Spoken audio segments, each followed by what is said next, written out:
Salut à tous. On arrive à la fin de notre trip de voyage autour du monde. Voilà, on voulait vous partager un peu notre expérience, un peu faire un témoignage de ce qu'on a vécu. Et donc d'abord, on va se présenter. Donc moi, c'est Edouard. Et moi, Euh, c'est Nathalie. voilà.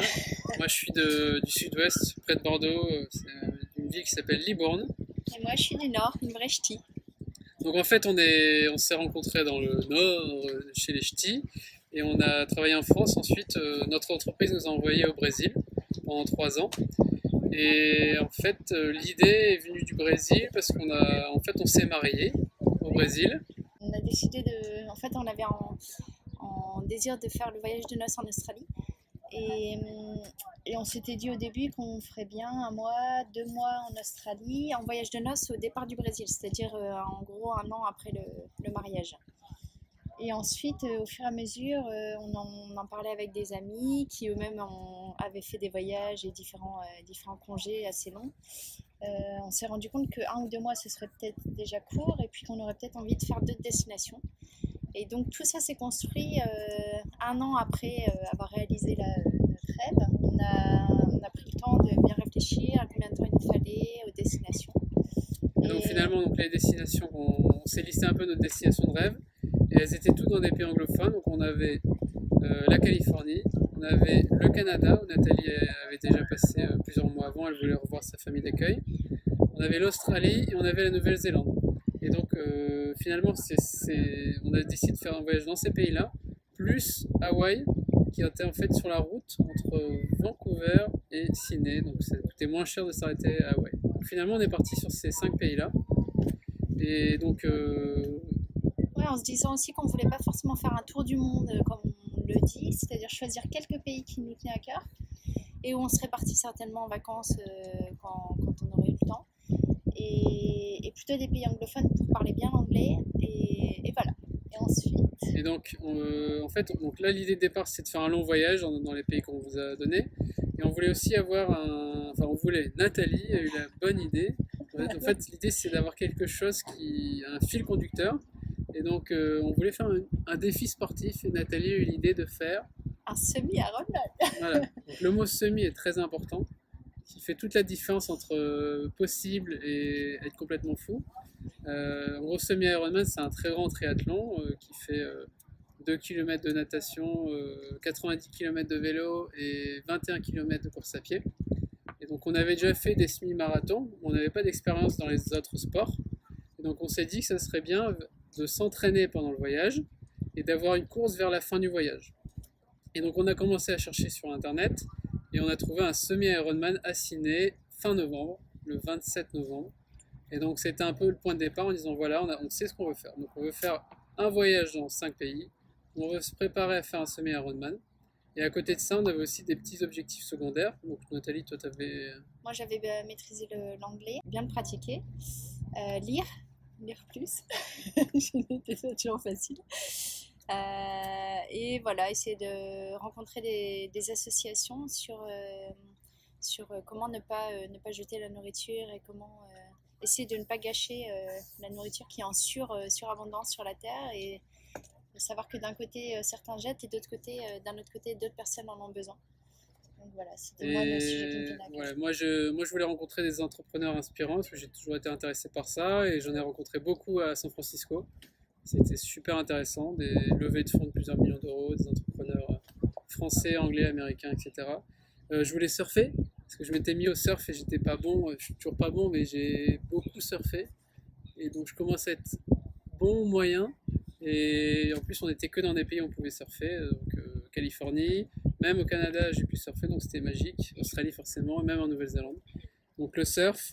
Et après, voilà, j'avais aussi des objectifs de démarrer par exemple la méditation, de faire beaucoup d'étirements parce que j'ai des problèmes de souplesse et de dos. Et donc tout ça, c'était un peu des objectifs secondaires qu'on avait à côté de deux objectifs principaux qui étaient de faire un long voyage dans des pays anglo-saxons avec un projet sportif. Donc voilà. Donc voilà, on va pas. Donc en gros, juste pour résumer, on a fait 2 mois en Californie dans les parcs nationaux. Ensuite, on a été à Vancouver pendant 2 semaines sur Vancouver et Vancouver Island. On a rejoint des amis.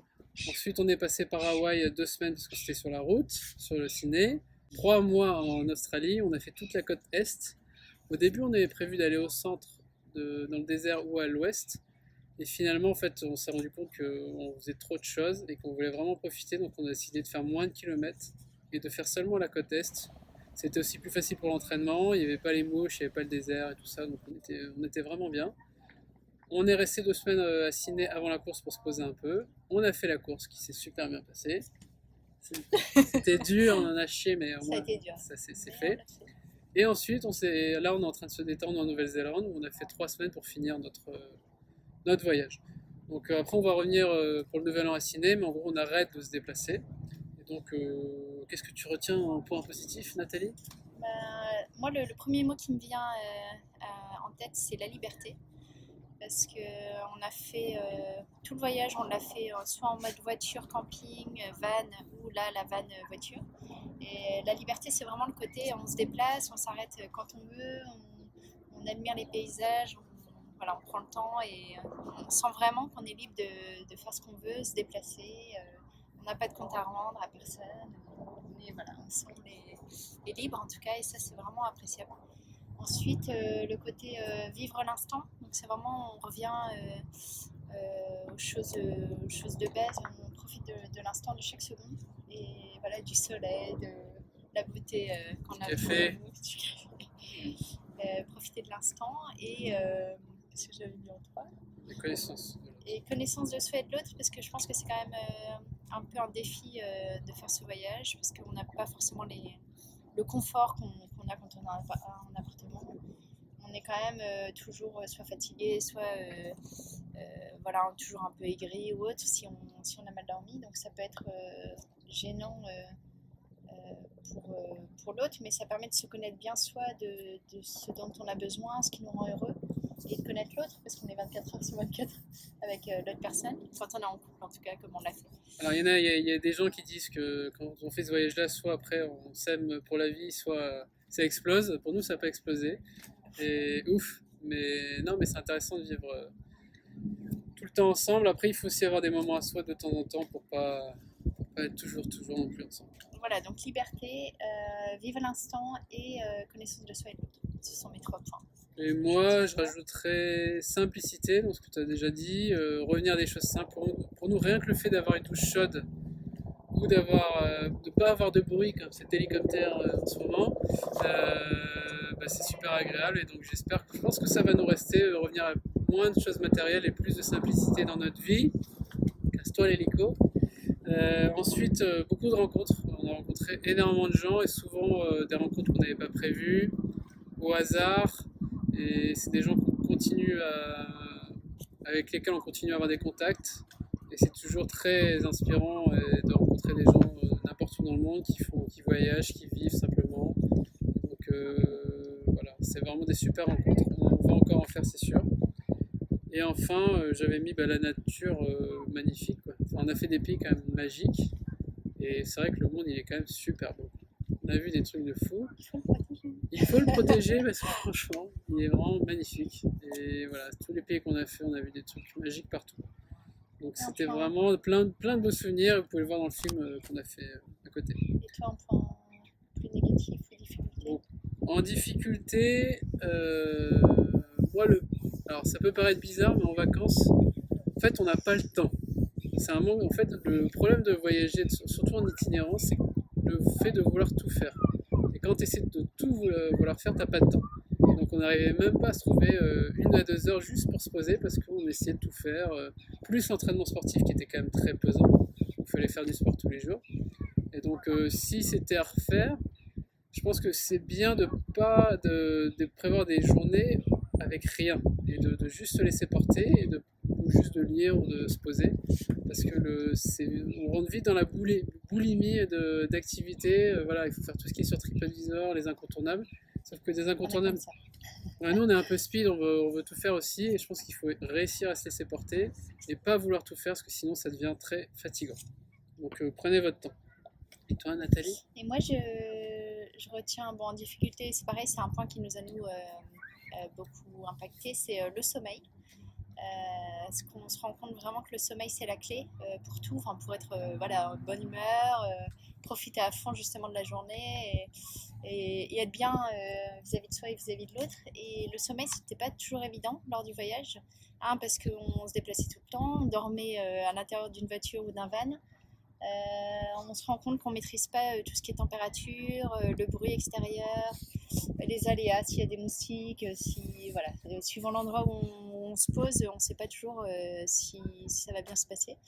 Et c'était parfois une difficulté, mais voilà, si, en tout cas... Voilà, en tout cas, achetez des boules caisses, des trucs pour les yeux.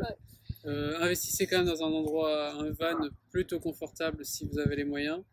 Mais voilà, on retient vraiment que du positif. Je pense que si c'était à refaire, on le referait ou on le refera. Voilà, en fait, si on fait cette vidéo aujourd'hui et si on fait ce site avec nos conseils, c'est vraiment parce qu'on a rencontré beaucoup de gens qui nous disent ah, mais je rêverais de le faire aussi. Et nous, ce qu'on leur répond à chaque fois, c'est vous pouvez. Et nous, on veut vraiment partager ça avec vous. C'est pas une question d'avoir des enfants ou de budget, c'est vraiment une question de volonté. Et si vous voulez le faire, vous pouvez le faire. Il faut juste commencer à écrire ce que vous voulez faire. Et après, c'est qu'une question de timing et de moyens, mais tout est possible. Et donc nous, ce qu'on vous invite vraiment, c'est à le faire, si vous avez envie de le faire, parce que ce sont des moments magiques, Nathalie. Et voilà, conclusion, vas-y, dis un truc au final. Non, osez, Osez, lancez-vous lancez-vous. et vraiment ça va être magique. Et Voilà. ce sera un moment inoubliable. Donc faites-le, bougez-vous le cul.